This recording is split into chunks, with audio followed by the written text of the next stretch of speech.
Hello guys, welcome to my channel বৃষ্টি। তোমরা সবাই কেমন আছো? আমি খুব ভালো আছি। তো আজকে আমি যাচ্ছি খ্রিস্টান মেলায়। তো আমি ঢুকেই পড়েছি, দেখতে পাচ্ছি এখানে লাইটিংটা খুব সুন্দর করেছিল। আমি, আমার ফ্রেন্ড আর আমার ভাই যাচ্ছে, ফ্রেন্ডের বোন যাচ্ছিল। তো এখানে আমার ভাই প্রথমেই খেলছে, এটাকে কি খেলা বলে আমি জানি না, বাট ও তো কিছু পেলো না। খেলাটা শেষ করে তারপরে আমরা পুরো মেলাটা কিছুক্ষণ ঘুরলাম, কিছু কেনাকাটি করলাম, তারপরে আমরা চলে এলাম। এইখানেও একটা খেলা হচ্ছিল, বাচ্চাদের খেলা হচ্ছিল, তার পাশে আর একটা খেলা হচ্ছে। এখানে আমার ভাই খেললো, কিন্তু তাতেও কিছু পেলো না। নাগরদোলাটা না, এটা চড়তে খুব ইচ্ছে ছিল, কিন্তু প্রচণ্ড ভয়ও পাচ্ছে, তাই জন্য এখানে সবাই ছবি তুলছে, কিন্তু আমরা চান্স পেলাম না, এতটাই ভিড়।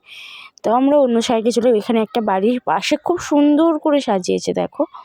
তারপরে আমরা চলে গেলাম এই রাস্তাটার ভিতর দিয়েই একটা জায়গায় গেলাম, সেখানেও খুব খুব সুন্দর সাজিয়েছে।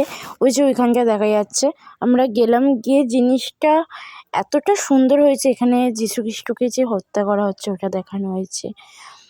তারপরে পাশে শ্রমিক কাজ হচ্ছে সেটা দেখেছি। তারপর আমরা খাওয়া দাওয়া করলাম, তারপর আমরা বাড়িতে চলে এলাম। তো আজ ভিডিওটা এতটাই, দেখার জন্য কোনো ভিডিওই রাধে।